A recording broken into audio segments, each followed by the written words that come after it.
ஆன்மீக தகவல் தாந்திரிக பிராசத்தில் என்னென்ன பொருட்கள் கோயிலுக்கு வாங்கி கொடுக்கும்போது ஒரு பெரிய ஒரு பலன்கள் நமக்கு இந்த கும்பம் அதே மாதிரி எங்கே போனாலும் மரியாதை கிடைக்கும் அப்படின்னு சொல்லுவாள். சுவாமிக்கு நெற்றிப்பட்டை வாங்கி கொடுக்கும் பொழுது பார்த்துட்டேன் அப்படின்னு சொன்னால் நீங்கள் எப்போவுமே நமக்கு இருக்கக்கூடிய பதவி எப்போவுமே நிலைத்திருக்கும் அப்படின்னு சொல்லுவாள். கண்மலர் வாங்கி கொடுக்கும்பொழுது பார்த்துட்டேன்னா நமக்கு உடம்புல கண் சம்பந்தமான உபாதைகள் நிச்சயமாக வராது. அதே மாதிரி ஒரு நடக்கிறதுக்கு முன்னாடியே நமக்கு தெரியக்கூடிய வாய்ப்புகளே கிடைக்கும் அப்படின்னு சொல்லுவாள். கிரீடம் வாங்கி கொடுக்கும்போது பதவி பேர் புகழ் அந்தஸ்து கூடி வரக்கூடியதாக இருக்கும். சுவாமிக்கு நகை ஆபரணங்கள் வாங்கி கொடுக்கும்போது வீட்டில் பொண்ணும் பொருளும் சேர்ந்து வரக்கூடியதாக இருந்துருக்கும் அப்படின்னு சொல்லுவோம். சுவாமிக்கு குத்து விளக்கு வாங்கி கொடுக்கும்பொழுது வீட்டில் வந்து பார்த்துட்டேன்னா யாருக்கா உடல் உபாதைகள் இருந்தால் அந்த உடல் உபாதைகள் தீரும் அப்படின்னு சொல்லலாம். அதுமாதிரி சுவாமிக்கு மாதம் நல்லெண்ணெய் நெய் வாங்கி கொடுக்கும்போது வீட்டில் வந்து அமைதியும் திருப்தியும் சந்தோஷமும் உடல் ஆரோக்கியமும் கூடி வரும் அப்படின்னு சொல்லலாம். சுவாமி கோயிலில் வந்து பார்த்துட்டேன்னா ஏதேனும் தண்ணி வரத்துக்கு அந்த கோயிலில் தண்ணியே கிடையாது, நீங்கள் அந்த வந்து பைப்பெல்லாம் மாட்டி கொடுக்குறீல அப்படின்னு சொன்னால் உங்களுக்கு செல்வங்கள் பெறுகிறதுக்குண்டான வாய்ப்புகள் கூடி வரக்கூடியதாக இருந்துகிட்ருக்கும்.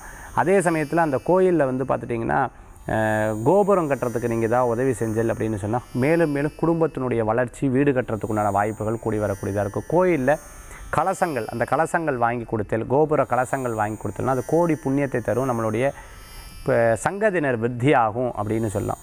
அதே சமயத்தில் அந்த சுவாமிக்கு வந்து கோயிலுக்கு தேவையான